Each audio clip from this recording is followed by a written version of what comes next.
کہ قیامت کے دن جو ہے، اب کہتے ہیں داعشی وَلَا تَنَابَزُوا بِالْأَلْقَابِ، مختلف، اب جو شخص کتاب سنت کا لوگ جانتے ہیں، انگریزوں نے بدنام کیا، جو شخص انگریزوں کے زمانے میں سب سے پہلی جو آواز انگریزوں سے آزادی کی اٹھائی، وہ پٹنہ کے علماء صادق کے اہل حدیث علماء تھے۔ یہ یقین جانیں آپ، اہل حدیث علماء تھے۔ انہوں نے جب آواز اٹھائی تو ان کو اپنے ہی لوگوں نے، جعفر میر اور کون تھے، غداری کر کے اور ان کے علماء کو پکڑوایا اور ان کو توپ کے اندر باندھ کر کے، وہ توپ ابھی وہاں ہے، نہرو نے قائم کیا تھا بمبئی کے دلی کے چوراہے پر، ہم دیکھ کے آتے ہیں، توپ ابھی تک ہے انہی کی یادگار میں۔ بہرحال تو یہ سب اس کو وہابی کا نام دے دیں، وہابی کا نام سب سے بڑا مجرم یہی تھا اس زمانے میں انگریزوں کے ہاں، یہی سب سے بڑا، انہی نے اس کا نام دیا اور لوگوں کو کے اندر اس کو رواج دیا۔ وہ انگریزوں کے بچے اب بھی جو ہیں وہ اسی کو لے کر کے، جو کتاب سنت کی دعوت دیتا ہے، ان کو کافر کہتے ہیں، اور صلاۃ ورائی سے کہتے ہیں۔ وصلی اللہ علیہ خیر خلقہ محمد مولا۔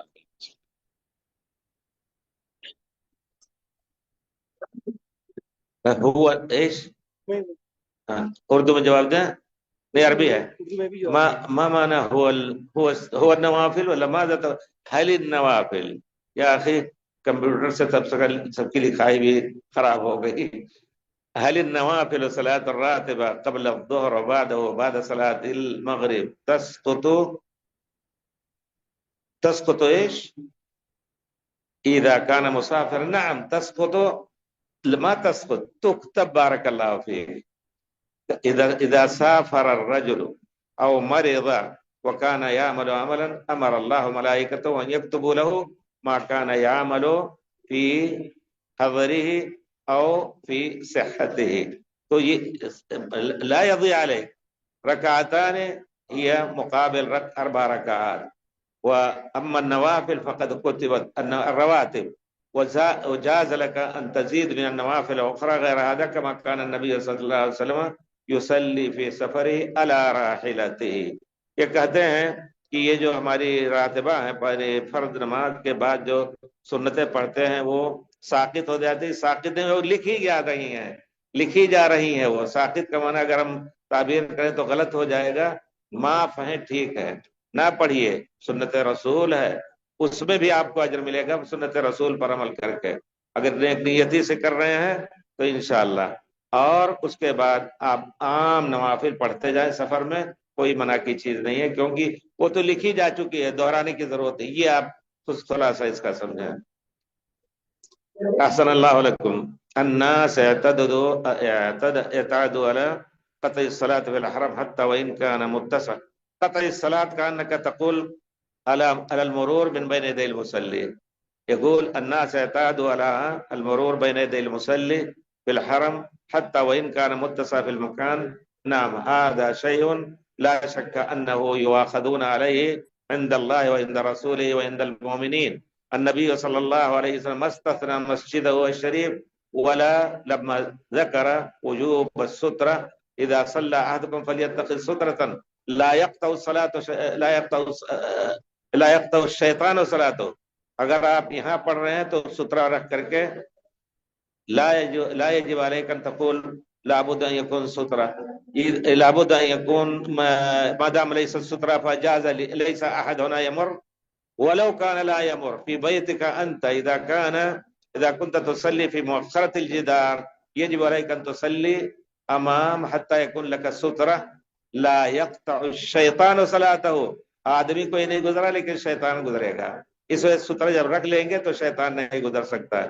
الناس اعتادوا وإن كان في المكان متسع للمرور، في الحقيقة لا يجوز التساهل فيه، ينبغي للإنسان أن يتحرى المرور، لو وقف دقائق ربما يفرغ منه، لو يعلم المار ما بين يدي المصلي ماذا عليه لكان أن يقف 40 خير له من أن يمر۔ 40 دن، 40 گھڑی، 40 ساتھ پوچھ رہے ہیں کتنا، 40 گھنٹے بھی اگر کھڑا رہے تو اس کے لیے اچھا ہے، اس وجہ سے یہ گناہ اٹھانے کی کوشش نہ کریں۔ یجب علیکم ان تحذروا من هذا ولا تمروا من بين يدي المصلي، لا يجوز التساهل في المرور بین یدی المصلی ای وان کان فی الحرم مکی او الحرم مدنی وبعضهم عمما قال مکہ كلها يجوز المرور ليس هذا كله خطأ خلاف سنت رسول اللہ صلی اللہ علیہ وسلم. تو بہرحال مصلی کے سامنے سے گزرنا بہت بڑے گناہ کی بات ہے. آدمی دور سے چلا جائے اس کے کم سے کم رکوع اور سجدے کی جگہ سے اگر نہیں گزر رہا ہے تو گناہ نہیں ہوگا انشاءاللہ. ہاں اگر جماعت کھڑی ہے تو ان کے آگے سے آپ بے شک گزر سکتے ہیں جیسا کہ صحیح حدیث میں ثابت. بھائی پوچھ رہے ہیں توحید پوری طرح پکی ہونی چاہیے قرآن حدیث کے مطابق، مگر بعض ملکوں میں کچھ لوگ جو دشمن اسلام ہیں وہ کسی کو پکڑ کر کے اور کہتے ہیں کفر کا کلمہ بولو، لا الہ الا اللہ سے انکار کرو یا اور کوئی. تو کیا ایسی حالت میں اس کے لیے جائز ہے؟ یہی آیت ہم نے پڑھی ہے کہ اگر جان بچانے کے لیے آدمی ایسا کر رہا ہے اور اس کا دل ایمان سے بھرا ہے وقلبہ مطمئن بالایمان، جان بچا لینا جائز ہے. لیکن اس سے بڑھ کر کے اگر وہ عزیمت، ایک چیز ہوتی ہے عزیمت واجب پورے طور پر، اور یہ ایک چیز ہے رخصت، تو اللہ نے رخصت دی ہے. لیکن اگر وہ شخص پورے عزیمت کے ساتھ کہے کہ نہیں ہمیں قتل بھی کر دو تو ہم لا الہ الا اللہ کے علاوہ اور کچھ نہیں بولیں گے، کفر کا کلمہ نہیں بولیں گے، تو وہ بھی اس کے لیے بہت بڑا درجہ ہے اللہ تعالیٰ کے ہاں. تو بہرحال جان بچانے کے لیے آدمی کفر کا کلمہ بول سکتا ہے. ان کو جیسے وہ ہمارے ساتھ کر رہے ہیں ان کو دھوکہ دینے کے لیے دل میں ایمان ہے لیکن نکل جائے ان سے تو جائز ہے. بارک اللہ فیکم. کیا ایک سفر میں 2 یا 3 عمرے کرنا ہے؟ یہ سوال پتہ نہیں کہاں سے اٹھ رہا ہے. ایک سفر میں لوگ کہتے ہیں کہ پیارے رسول نے ایک سفر میں ایک ہی عمرہ کیا ہے تو اس وجہ سے جائز نہیں. یہ بہت مشہور کر رہے ہیں. ہمارے خیال سے گروپ والے جو ہیں ان کا کچھ فائدہ اس میں گروپ والے فائدہ ہے ان کا، کو کہتے ہیں ہمیں لے چلو طائف لے چلو، ہم جا کے یہاں سے عمرہ کریں گے اور کچھ بچاتے ہیں. دیکھیے پیارے رسول اس وقت دشمنوں میں گھرے ہوئے تھے اور جہاد کے اس میں رہ کر کے جب اطمینان جب تک نہیں ہوا تب تک آپ کو موقع ہی نہیں ملا کہ آپ دوسرا عمرہ تیسرا عمرہ کریں. لیکن آپ کا قول مبارک جو ہمارے لیے کافی ہے، العمرۃ الی العمرۃ کفارۃ لما بینہما، ایک عمرے کے درمیان جتنے گناہ ہیں دوسرے گناہ کے درمیان تو تمام گناہ معاف ہو جاتے ہیں. اس کی بنا پر آپ کو اجازت ہے کہ آپ مکے میں ہوں یا کہیں بھی ہوں آپ 2-4 عمرے کر سکتے ہیں. لیکن شرط یہ ہے جیسا کہ امام احمد بن حنبل سے پوچھا گیا کہ ایک عمرے کے بعد دوسرا عمرہ کب کریں، تو کہتے ہیں کہ 10 دن کے بعد، یعنی جب بال بڑے ہو جائیں مڈانے یا کٹانے کے لائق. آج ایک جگہ مڑا دیا آپ نے، دوسری جگہ ایمانی لوگ کرتے تھے، آج عمرہ کیا اور ایسے ہی مڈایا، دوسرے دن اتنا مڈایا، تیسرے دن یہ بھی شرعی طور کا مخالفت ہے. نہا رسول اللہ صلی اللہ علیہ وسلم عن القزع، کچھ بال مڈا کر کے کچھ چھوڑ دینا، اس سے بھی پیارے رسول نے منع کیا. بہرحال تو آپ کر سکتے ہیں لیکن شرط یہ ہے کہ آپ میقات جائیں، تنعیم نہیں یا جیرانہ نہیں، کیونکہ یہی حضرت عائشہ رضی اللہ تعالیٰ عنہ جن کی وجہ سے مسجد عائشہ ہے پیارے رسول کے بعد، اور کسی نے انکار نہیں کیا صحابہ نے، پیارے رسول کے بعد حج کرنے آئیں اور یہاں آخر ذی الحجہ تک بیٹھی رہیں. آخر ذی الحجہ میں نکل کر کے جحفہ گئیں، وہاں سے احرام باندھ کر کے آئیں. اب آپ دیکھیں گے ایک عورت ذات پیارے رسول کی زوجہ مطہرہ، ان کو اکیلے کوئی نہیں چھوڑ دے گا سفر میں، ان کے ساتھ کتنے لوگ گئے ہوں گے، ان کا کوئی محرم یا ان کے ساتھ خادم اور کیا نام ہے اونٹ کا کجاوا. روایتوں میں آتا ہے کہ انہوں نے کہا تھا کہ تم لوگ کجاوا کسنے والے تم لوگوں کے لیے جائز ہے کہ تم بان پہن لو، یعنی جیسے اگر کھلا رہے گا چڑھتے اترتے پردہ فاش ہونے کا خطرہ، تو گویا حضرت عائشہ سب کو لے کے گئی ہوں گی. اگر یہیں سے جائز ہوتا تب کیوں کرتے. اس کے بعد پھر حضرت عبداللہ ابن عمر اور حضرت عبداللہ ابن زبیر مکے میں تھے، جا کر کے وہاں ذوالحلیفہ سے انہوں نے احرام باندھا، مدینے میں داخل بھی نہیں ہوئے، وہاں سے. اس سے مسئلہ یہ بنتا ہے کہ ہم بڑے میقات جائیں، عام لوگوں کے لیے نہیں. یہ مکے والوں کے لیے ہے کہ حدود حرم سے کہیں باہر یا تنعیم سے اگر عمرہ کرنا چاہیں تو کریں. نہیں، بال بڑے ہو جائیں مڈانے کے لائق تب کریں یا کٹانے کے لائق.